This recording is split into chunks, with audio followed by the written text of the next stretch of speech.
I'm a dark web hacker. After today, I'm never hacking again. I'm probably one of the best hackers on the entire internet, making money off people's ignorance, security holes, and a few well-placed lines of code. I've probably seen the worst of humanity: drug deals, human trafficking, black market organs, and none of it ever fazed me.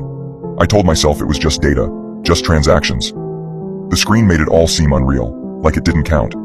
I was checking my usual forums, the kind you can't access without a Tor browser and enough encryption to keep the FBI guessing for years. The job came in anonymously, no surprise there, but the pay was too good to ignore. $100,000 in Bitcoin, just for a few hours of work. They didn't even ask for anything too sketchy, just some surveillance. The target was a woman. Her name, her address, and a few personal details were all included in the message. The client wanted me to hack into her phone, her laptop, and the cameras in her apartment. Simple stuff, really. I'd done it 100 times before, usually for paranoid spouses or shady private investigators. It wasn't hard work, and the money was always good. The catch was that I had to stay connected. I had to watch, monitor her, live, for the next 24 hours. They wanted everything: her conversations, her movements, any calls she made, all recorded and uploaded to a secure server. Normally, I wouldn't care. What she did in her private life wasn't my problem. But there was something about the way the request was worded, something cold and detached, like the client wasn't just interested in spying. It felt wrong. But the money was real, and that was enough to push my doubts aside. I started the job around midnight, tapping into her home Wi-Fi, slipping past her firewalls like they were nothing. Within minutes, I had access to her phone, her laptop, and, just like that, her apartment's security cameras. I was in her life, watching everything. She was in her mid-20s, maybe younger, with messy blonde hair and the kind of tired eyes that spoke of too many late nights and too much stress.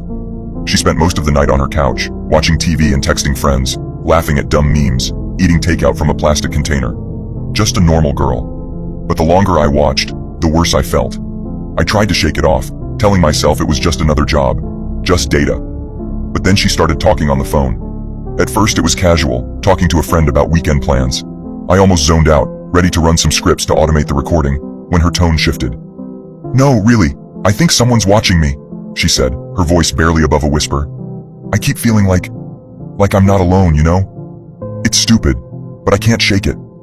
My heart skipped a beat. She couldn't know. There was no way. But her words hit me like a gut punch.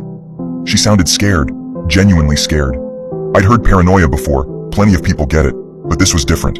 It was like she knew. I kept recording, but something in me shifted. I started to feel uneasy, like I'd crossed a line I couldn't uncross. But I had a job to do. I couldn't back out now. Then, around 3 a.m., something happened. She was asleep in her bedroom, her phone on the nightstand, laptop closed. I was about to log out for a break when I saw movement on one of the cameras, the one outside her front door. A man. He was tall, dressed in dark clothes, standing perfectly still. Too still, like he was waiting for something. At first I thought it was just a neighbor, maybe someone coming home late, but then I saw him pull something out of his jacket. A key. I watched, frozen, as he unlocked her door. I wanted to shout, to warn her somehow, but I was a million miles away, hidden behind layers of encryption and firewalls. There was nothing I could do but watch as he slowly, quietly, entered her apartment. He moved with purpose, like he'd done this before. I could see him clearly now through the living room camera, his face still obscured by the shadows. He was calm, methodical, heading straight for her bedroom. My heart pounded in my chest as I watched him push open the door. She was still asleep, completely unaware that someone was in her room, watching her. The man stood at the foot of her bed for what felt like an eternity, just staring at her. I wanted to scream at her to wake up, to run, but I couldn't. I felt sick. This wasn't just a surveillance job.